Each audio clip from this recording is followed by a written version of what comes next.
Hello and welcome to the show. Now, with the vehicles in this rally car build series often getting some really rather crazy levels of power, and I've been kind of having a lot more fun building cars for this than just sort of maxing stuff out. I think I'm going to focus on the rally car builds for the time being.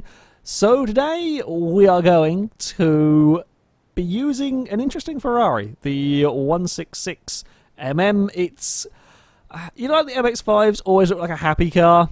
This one looks like a rather sad car. Whenever camera will pan round to looking at the front of it, yeah, it does not look particularly. Perhaps it's terrified of the prospect. There we go, of me taking it rallying. Either way, yeah, we're going to turn it into a rally car.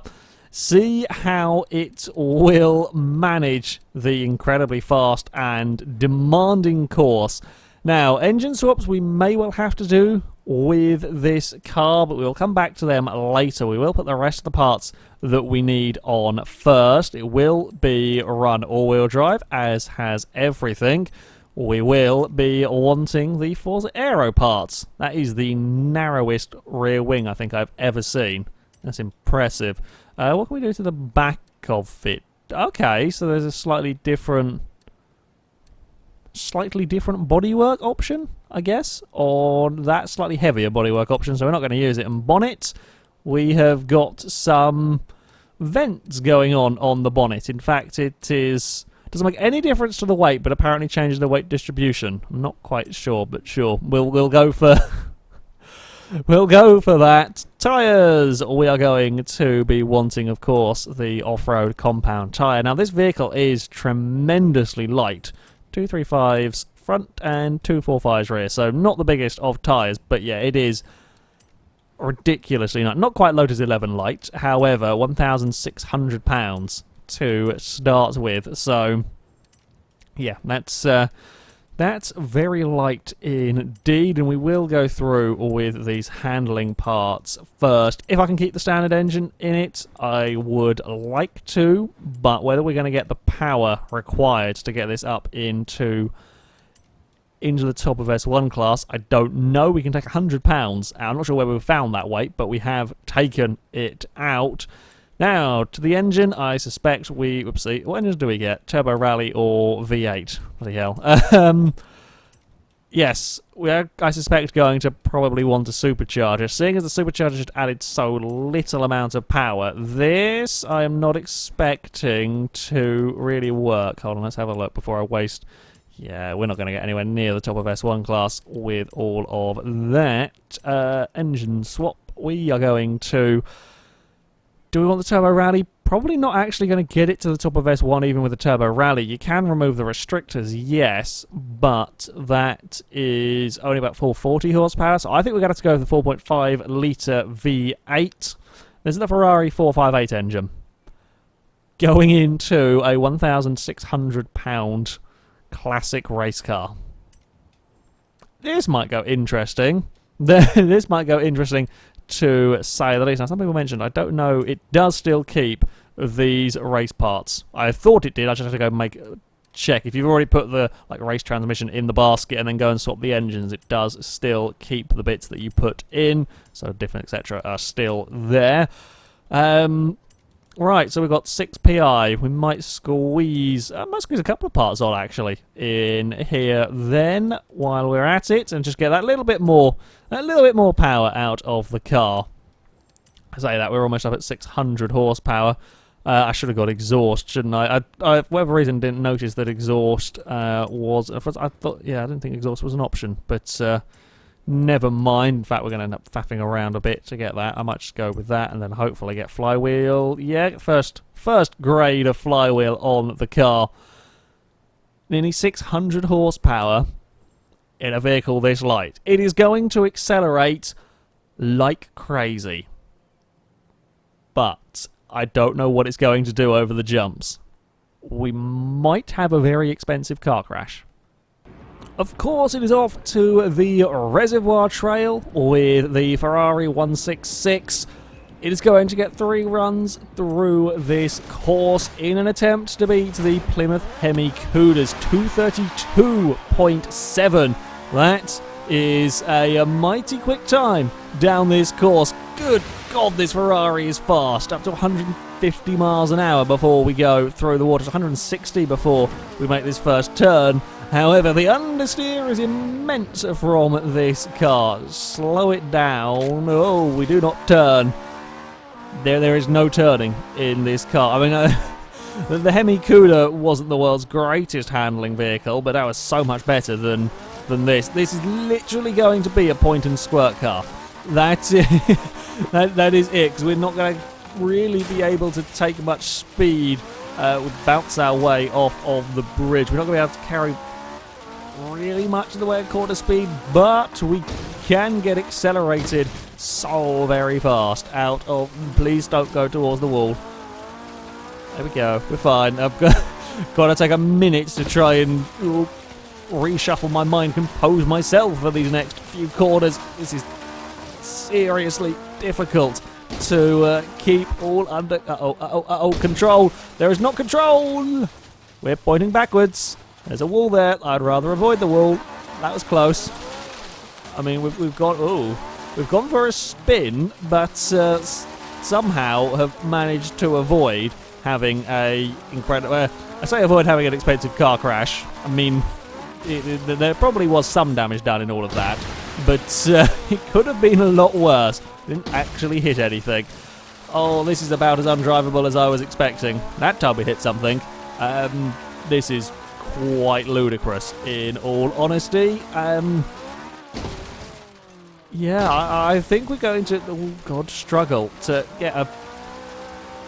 I say to get a clean run. I'll struggle to get a clean, sort of fast run, I think, in times with this, because it is so brutal in the way that it gets accelerated, but this real lack of any turning is not helping me. I didn't quite foresee so much understeer. Oh, we're going to muller a wall there. Hello, trees as well. Yeah, that's what I think of of this. Oh, I'm gonna have to be so cautious. It's kind of a little bit of a shame when you've got this much acceleration that caution is going to be the name of the game, really. If I'm going to survive this run without binning the car, it is, as I expected in terms of its bounciness across the bumps, it is just barely survivable as we run around the final corner and across the line. Okay, it was a poor run, quite a few mistakes. 253 is, yeah, not a particularly impressive run. If I can get everything right, there is so much acceleration in this car. Maybe it could make some time up, make the most of something. But yeah, it's gonna be tough. I think my brain is just about ready for the assault that it is going to get from this barely controllable monstrosity as we fire it through the rally course for the second time. That was better. Through the first corner there. Got to be a bit slower on the way, and I think the trick is just going to be really make sure that we slow the car down nice and early. Brakes are not too bad. I mean, you'd expect them to be on a car this light, although with the classic race cars, of course, often having very small front tyres, and, you know, the race brakes upgrade, but it tends to be a percentage upgrade, so if the standard car has awful brakes, the race brakes do not always give them quite as much stopping power as you would expect. This is, yeah, not too bad. Oh, God, it's the real lack of grip. The car just doesn't really get turned in, and if it does get turned in, the back end is not really bothered about following what the front of the car is doing. And then we have these huge jumps that we're taking at 120 miles an hour in a car that was never designed to be going off-road whatsoever. Uh-oh, no, we're out of the trees. We're fine. Somehow we actually got away with that quite nice on the landing front. I'm so glad those trees are destructible. Oh, that bloody corner. I was actually being very cautious through there as well. We hit a bump on the way in, and it just bucked the car sideways, and there is nothing I can do about it. There is not the space or the time at that part of the course to rectify what was going on. I think the way that the course dips down, I'm not sure if the car didn't bottom out on something, whatever it was, we got into trouble. It is better, certainly going for this strategy. Ooh, that time there, that was more of me. I turned it a bit too soon, went to try and counter it slightly, and then we got grip, and then that just ended up throwing us out wide. Yeah, I'm doing better with this whole brake really early and really make sure we get the car stopped. That is helping. That is so much airtime down there that I don't want to be having. Uh-oh, bump. Oh, we're going to spin, keep it out of the trees. We get out of the trees somehow in all of that again. I can't take speed across these jumps. It is so dangerous in this vehicle. This is one of the, often one of the catches with the classic race cars. They can be ludicrously fast. Of course they can, with crazy power to weight ratios and so on. But when it comes to something like this, a challenge like this, when it has got such a monumental power to weight ratio and not got the control, they become real handfuls. In fact, this is slightly worse in some respects than I was expecting / hoping for from the Ferrari. We're going to get one more try.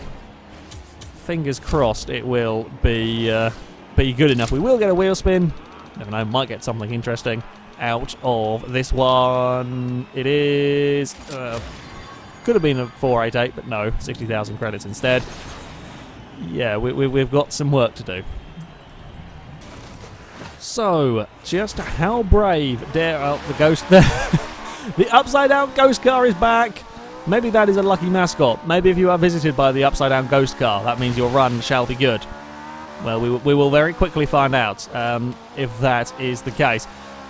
Caution is the aim of the game this time. As I say caution, I'm still going to be trying to go as fast as possible, but I need to keep control of my car in this. There is now no margin for error, no room for escaping the circuit. I'm going to have to be slower into some of these corners just simply to survive it and have little lifts around places as we come across that bridge, for example, because we don't have the grip. We don't have the grip in this like we had in the Hemi Cuda. I can't be aggressive with the car. We're going to jump our way down here. It's a little bit better, actually. Taking that slightly wider line has worked nicely for the Ferrari. Now jump across there. Carefully does it on the run down here. Now, I think we can be flat out up this section. Indeed, we can. Again, we're going to have a little lift. I think that might be a trick with this. Have a lift as we come across these jumps. Now, this corner has been a problem turn for a number of vehicles. We're still really struggling to get turned. I wonder if it's the way that the camber on the road goes, really throws vehicles out of position down there, especially while we have got rally suspension on this. It's going to be a lower ride height than a fair few cars, so that might not be helping matters. Okay, little lifts across these bumps up towards the top of the next section. We're going to run wide through there, but that's okay. Now, again, ghost bushes are back as well. All of the hauntings going on right now.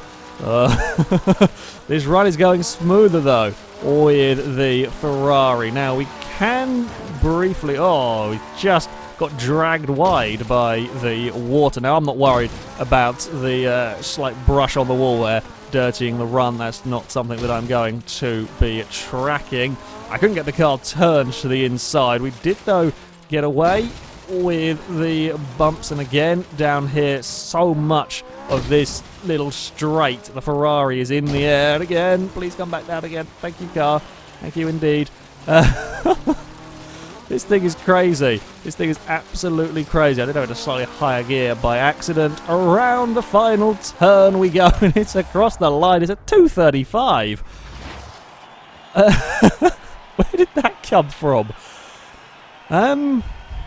Yeah, it's mental.